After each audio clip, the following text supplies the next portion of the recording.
अस्सलामुअलैकुम व्यूवर्स, उम्मीद करते हैं आप सब खैरियत से होंगे, ठीक ठाक होंगे। आज हम बहुत ही मज़ेदार सी ईद स्पेशल डेजर्ट की रेसिपी ट्राई करने वाले हैं, तो आप लोगों ने ट्राई ज़रूर करना है। इसके लिए सबसे पहले मैंने लिया है पाउडर्ड मिल्क, कुछ बादाम जो कि गार्निश के लिए चाहिए होंगे और बीच में भी हमें सेपरेटली भी यूज़ करने हैं, और साथ ही साथ 3 से 4 इलायची। इसके अलावा हमने थोड़ा सा रूह अफ़ज़ा का यूज़ किया है, और एक हमने लिया है प्लेन केक और थोड़ी सी डेयरी मिल्क क्रीम। अब हमने क्या करना है कि थोड़ी सी चीनी भी ले लेनी है अपने जायके के मुताबिक। थोड़ा सा दूध को बॉईल करने के बाद हमने इसके अंदर ऐड करनी है इलायची।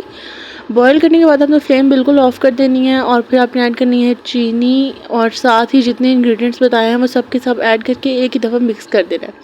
बादाम आपने जो है वो एक दफ़ा पहले थोड़े से डालने हैं, और बाकी अपनी गार्निशिंग के लिए भी थोड़े से रख लेने हैं। अब यहाँ पे हम ऐड कर रहे हैं रूह अफ़ज़ा। अगर आपके पास पाइनएप्पल सिरप है या कोई भी आपके पास शुगर सिरप मौजूद है तो आप वो भी यूज़ कर सकते हैं।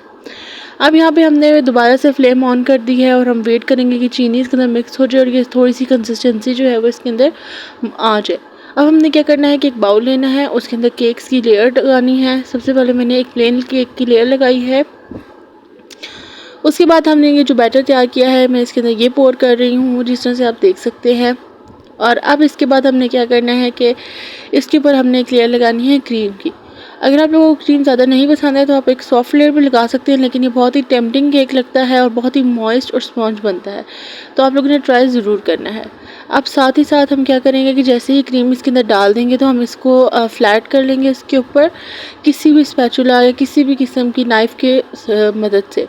अब हमने फिर से एक लेयर लगानी है केक की, और केक की लेयर लगाने के बाद हमने इसके ऊपर दोबारा से पोर करना है उस बैटर को, जो उस सिरप को जो कि हमने तैयार किया था, और फिर ऊपर से हमने दोबारा से क्रीम लगा लेनी है।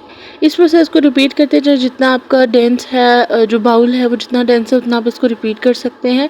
मैं सेकंड लेयर तक ही करूँगी क्योंकि मेरा बाउल यहीं तक फुल हो चुका था।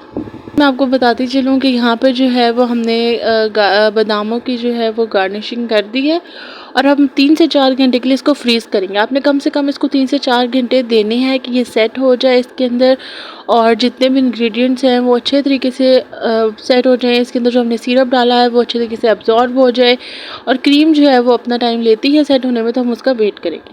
तो जिस तरह से आप देख सकते हैं 3 से 4 घंटे हो चुके थे, तो अब मैंने इसको कट किया है, और कट करके मैं इसको सर्व कर लूँगी। ये बहुत ही मज़ेदार सी, बहुत ही टेम्पटिंग सी रेसिपी थी, तो आप लोगों ने इसको ट्राई ज़रूर करना है।